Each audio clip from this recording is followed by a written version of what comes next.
ఆయన ఎమ్మెల్సీ అయ్యారు. మంత్రిగా కేబినెట్ లోకి అడుగు పెట్టేందుకు కూడా రెడీ అవుతున్నారు. చంద్రబాబు పవన్ భేటీలోనూ ఇదే అంశంపై చర్చించారన్న టాక్ కూడా వినిపించింది. కానీ మెగా బ్రదర్ కు అమాత్య యోగం దక్కేందుకు కొంచెం టైం పట్టొచ్చంటున్నారు. ఇంకో ఏడాదిన్నర తర్వాతే ఆయనను మంత్రివర్గంలోకి తీసుకువచ్చిన టాక్ నడుస్తోంది.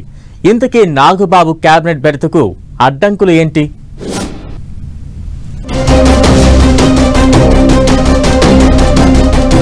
అమాత్య యోగం కోసం నాగబాబుకు వెయిటింగ్ తప్పదా? ఏడాదిన్నర తర్వాతే ఆయన్ను కేబినెట్ లోకి తీసుకుంటారా? నాగబాబుకు కేబినెట్ బెర్త్ వెనుక ఈక్వేషన్ మారాయా? మెగా బ్రదర్ నాగబాబు జనసేనలో కీలకంగా పనిచేస్తున్నారు. ఎన్నికలకు ముందు పవన్ తరపున అన్నీ తానే పార్టీ కార్యక్రమాలను చక్కబెడుతూ వచ్చారు. ఈ క్రమంలోనే నాగబాబును లోక్సభ ఎంపీగా పోటీ చేయించాలి అనుకున్నారు. కానీ పొత్తుల్లో భాగంగా ఆ సీటును బీజేపీకి త్యాగం చేసిన పవన్ తన సోదరుడికి సర్ది చెప్పుకున్నారు. ఆ తర్వాత నాగబాబును రాజ్యసభకు పంపుతారన్న టాక్ వినిపించింది. అదీ కుదరలేదు. కానీ నాగబాబును మంత్రివర్గంలోకి తీసుకుంటామని ప్రకటించారు చంద్రబాబు. కాకపోతే అది ఇప్పట్లో అయ్యేలా లేదన్న టాక్ వినిపిస్తుంది. మొన్నే ఎమ్మెల్యే కోట ఎమ్మెల్సీగా ఎన్నికైన నాగబాబును ఇప్పుడే మంత్రివర్గంలోకి తీసుకుంటే టీడీపీలోని ఆశావాహులతో పాటు బీజేపీ నేతల నుంచి ఒత్తిడి వచ్చే అవకాశం ఉందట. అందుకే నాగబాబును ఇప్పట్లో మంత్రివర్గంలోకి తీసుకోరని, ఏడాదిన్నర తర్వాతే ఆయనకు అమాత్య యోగం దక్కొచ్చని అభిప్రాయాలు వ్యక్తమవుతున్నాయి.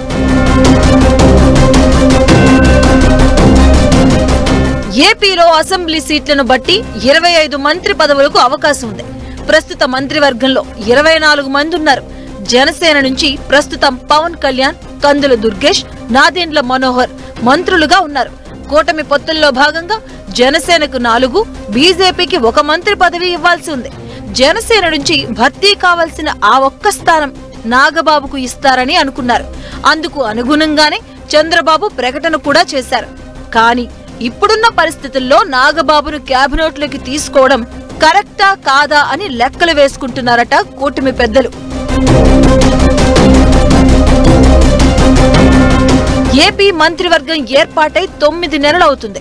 మంత్రులు తన శాఖలపై పట్టు సాధించేందుకు ఈ సమయం తక్కువే. మరో ఏడాది అయితే వారి పనితీరుపై ఓ నిర్ణయానికి రావచ్చు. అందుకే కేబినెట్ రీఫిల్లింగ్ పేరుతో ఎవరినీ ఇబ్బంది పెట్టొద్దని భావిస్తున్నారట కూటమి పెద్దలు. మొదటి 3 ఏళ్లు మంత్రివర్గం అలాగే ఉంచి చివరి 2 ఏళ్లలో మార్పులు చేర్పులు చేపట్టొచ్చంటున్నారు. అంటే 2027లో మంత్రివర్గంలో మార్పులు చేర్పులు చేసి కొంతమందిని తీసుకొని కొందరికి శాఖలు మారుస్తారని అంటున్నారు. అలా అప్పటిదాకా ఆగడానికి మరో కారణం కూడా ఉందట. 2027లో పెద్ద ఎత్తున ఎమ్మెల్సీ పదవులు ఖాళీ అవుతాయి. ఎమ్మెల్యేల సంఖ్యను బట్టి ఆ సీట్లన్నీ కూటమికే దక్కుతాయి.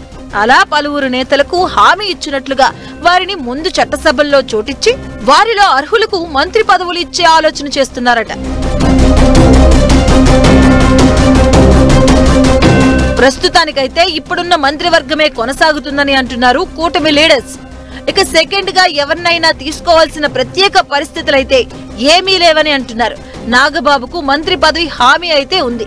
కానీ ఆయన్ని ఎప్పుడు కేబినెట్ లోకి తీసుకోవాలి అన్నది సీఎం, డిప్యూటీ సీఎం నిర్ణయం మీద ఆధారపడింది. అయితే నాగబాబుని తీసుకుంటే మిగిలిన వారి నుంచి అసంతృప్తులు వ్యక్తమవుతాయేమోనని భావిస్తున్నారట. నాగబాబు ఒక్కరికే మంత్రి పదవి ఇస్తే బీజేపీ, టీడీపీలోని ఆశావాహులకు సమాధానం చెప్పుకోవాల్సి వస్తుందని అనుకుంటున్నారట.